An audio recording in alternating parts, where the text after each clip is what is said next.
ಇನ್ನು ಭೈರಪ್ಪ ನಿಧನಕ್ಕೆ ರಿಷಬ್ ಶೆಟ್ಟಿ ಸಂತಾಪ ವ್ಯಕ್ತಪಡಿಸಿದ್ದಾರೆ. ನಿಜಕ್ಕೂ ಕನ್ನಡ ಸಾಹಿತ್ಯ ಲೋಕ ಬಡವಾಗಿದೆ ಅನ್ನುವಂಥ ಮಾತನ್ನು ರಿಷಬ್ ಶೆಟ್ಟಿ ಹೇಳಿದ್ದಾರೆ. ಬನ್ನಿ ರಿಷಬ್ ಏನು ಹೇಳಿದ್ದಾರೆ ನೋಡೋಣ.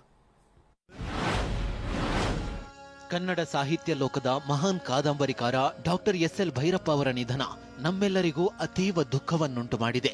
ಅವರ ಅಗಲಿಕೆ ಕನ್ನಡ ನಾಡಿಗೆ ಅಪಾರ ನಷ್ಟ ಆಗಿದೆ. ಆದರೆ ಅವರು ಬರೆದ ಅಪ್ರತಿಮ ಕೃತಿಗಳು ಸದಾ ಶಾಶ್ವತವಾಗಿ ಉಳಿಯುತ್ತವೆ. ಅವರ ಸಾಹಿತ್ಯ ಕನ್ನಡ ಭಾಷೆಯ ಶ್ರೇಷ್ಠತೆಯನ್ನ ಹೊಸ ಎತ್ತರಕ್ಕೆ ಕೊಂಡೊಯ್ದಿದೆ. ಅವರ ಸ್ಮರಣೆ, ಕೃತಿಗಳು ಮತ್ತು ಕೊಡುಗೆಗಳು ಕನ್ನಡಿಗರಲ್ಲಿ ಸದಾಕಾಲ ಜೀವಂತವಾಗಿರುತ್ತವೆ. ಇನ್ನು ಕಮಲ್ ಹಾಸನ್ ಕೂಡ ಎಸ್.ಎಲ್. ಭೈರಪ್ಪ ಅವರ ನಿಧನಕ್ಕೆ ಸಂತಾಪ ಸೂಚಿಸಿದ್ದಾರೆ. ಕಮಲ್ ಹಾಸನ್ ತುಂಬ ದೊಡ್ಡದಾಗಿ ಟ್ವೀಟ್ ಮಾಡಿದ್ದಾರೆ. ಅಂದರೆ ಅವರು ಪ್ರತಿ ಮಾತಲ್ಲೂ ಕೂಡ ಅರ್ಥ ಇದೆ. ಅಂದರೆ ಈ ಇತಿಹಾಸ ಪುರಾಣ ಅದನ್ನು ಓದುವಂಥ ಬಗೆ, ಅದಕ್ಕೆ ಈ ಗಂಟು ಇದೆಯಲ್ಲ, ಅದನ್ನು ಎಷ್ಟು ಅದ್ಭುತವಾಗಿ ಮಾಡ್ತಾಯಿದ್ರು ಅಂತ ಆಧುನಿಕ ಕಾಲದ ಗಾಡ್ ಫಾದರ್ ಅಂತ ಬಣ್ಣಿಸಿದ್ದಾರೆ ಕಮಲ್ ಹಾಸನ್. ನಮ್ಮ ಆಧುನಿಕ ಕಾಲದ ಕತೆ ಹೇಳುವ ಗಾಡ್ ಫಾದರ್ ಎಸ್.ಎಲ್. ಭೈರಪ್ಪರವರು ನಮ್ಮ ನಡುವೆ ನಡೆದಾಡುತ್ತಿದ್ದಾಗ ನಾವು ಅವರನ್ನು ಆಚರಿಸಿದೆವು. ಅವರು ಬದುಕಿದ್ದಾಗ ಆ ಆಚರಣೆಗಳಿಗೆ ಸಾಕ್ಷಿಯಾದ್ರು. ಅವರ ಕುಟುಂಬ, ಅಭಿಮಾನಿಗಳ ಪಡೆಗಳಿಗೆ ನನ್ನ ಆಳವಾದ ಸಂತಾಪಗಳು. ಕನ್ನಡಿಗರು ನಮ್ಮ ಕಾಲದ ಶ್ರೇಷ್ಠ ಸಾಹಿತ್ಯಿಕ ಧ್ವನಿಗಳಲ್ಲಿ ಒಬ್ಬರನ್ನು ನಮಗೆ ನೀಡಿದ್ದಾರೆ. ಎಸ್.ಎಲ್. ಭೈರಪ್ಪನವರ ಕೃತಿಯು ಮಹಾನ್ ಕತೆಗಾರರ ಜಗತ್ತಿಗೆ ಸೇರಿದೆ. ಭವಿಷ್ಯದ ಪೀಳಿಗೆಗಳು ಅವರ ಮಾತುಗಳಿಂದ ದೀರ್ಘಾಯುಷ್ಯವನ್ನ ಕಲಿಯುತ್ತೇವೆ. ಅವರ ಪರಂಪರೆ ಪರ್ವಗಳನ್ನು ಮೀರುತ್ತದೆ. ಪುರಾಣ ಮತ್ತು ಅದರೊಳಗೆ ಹುದುಗಿರುವ ಇತಿಹಾಸ ಹೇಗೆ ಓದಬೇಕೆಂದು ನಮಗೆ ಕಲಿಸಿದ್ದಕ್ಕಾಗಿ ಧನ್ಯವಾದಗಳು ಸರ್. ಅವ್ರದ್ದೊಂದು ಪುಸ್ತಕ ಇದೆ, ತಬ್ಬಲಿಯ ನೀನಾದಿ ಮಗನೇ ಅಂತ ಅನ್ನುವಂಥದ್ದು. ಎಷ್ಟು ಅದ್ಭುತವಾದಂಥ ಪುಸ್ತಕ ಅಂತಂದರೆ, ಈಗ ಯಾರ ತಬ್ಬಲಿ ಆಗಿದ್ದು? ಸಾರಸ್ವತ ಲೋಕ ತಬ್ಬಲಿಯಾಗಿದೆ ಅವ್ರನ್ನ ಕಳ್ಕೊಂಡು. ಇದು ಆದರೆ ಆ ವಂಶವೃಕ್ಷ ಇದೆಯಲ್ಲ, ಅದು ಆ ವಂಶವೃಕ್ಷದ ಬೇರುಗಳು, ಸಾಹಿತ್ಯದ ವಂಶವೃಕ್ಷದ ಬೇರುಗಳಿದೆಯಲ್ಲ, ವಂಶವೃಕ್ಷ ಅನ್ನುವಂಥದ್ದು ಕೂಡ ಅದ್ಭುತವಾದಂಥ ಕೃತಿ. ಅದು ಸಿನಿಮಾ ಕೂಡ ಆಯಿತು. ಆ ಬೇರುಗಳು ಗಟ್ಟಿಯಾದಾಗ ಮಾತ್ರ ಕನ್ನಡ ಉಳಿಲಿಕ್ಕೆ ಸಾಧ್ಯ, ಸಂಸ್ಕೃತಿ ಉಳಿಲಿಕ್ಕೆ ಸಾಧ್ಯ, ಪರಂಪರೆ ಉಳಿಲಿಕ್ಕೆ ಸಾಧ್ಯ. ಅದು ಭೈರಪ್ಪನವರಿಂದ ಆಗಿದೆ.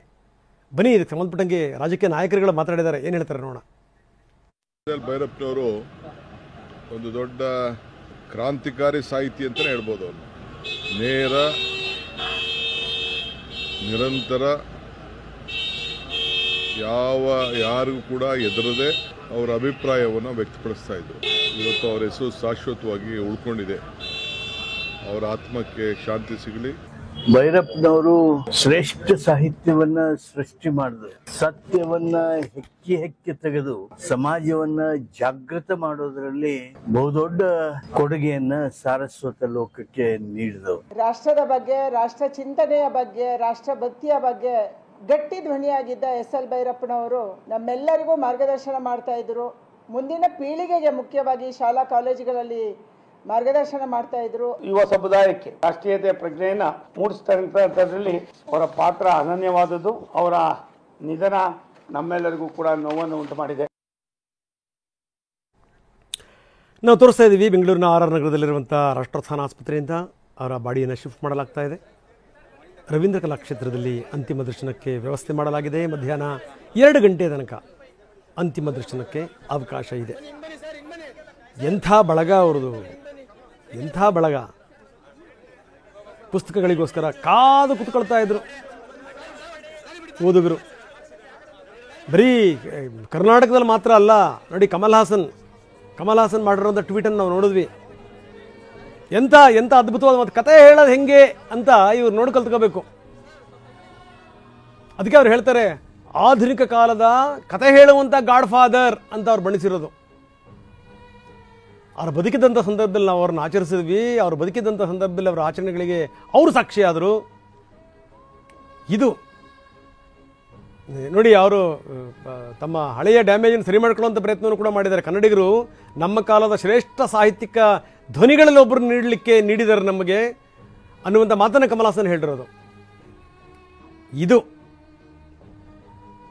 ಭೈರಪ್ಪನವರ ಬದುಕಿನ ಸಾರ್ಥಕತೆ ಏನು ಅಂತಂದರೆ, ಬರೆದಂಥ ಅದ್ಭುತವಾದಂಥ ಕೃತಿಗಳು.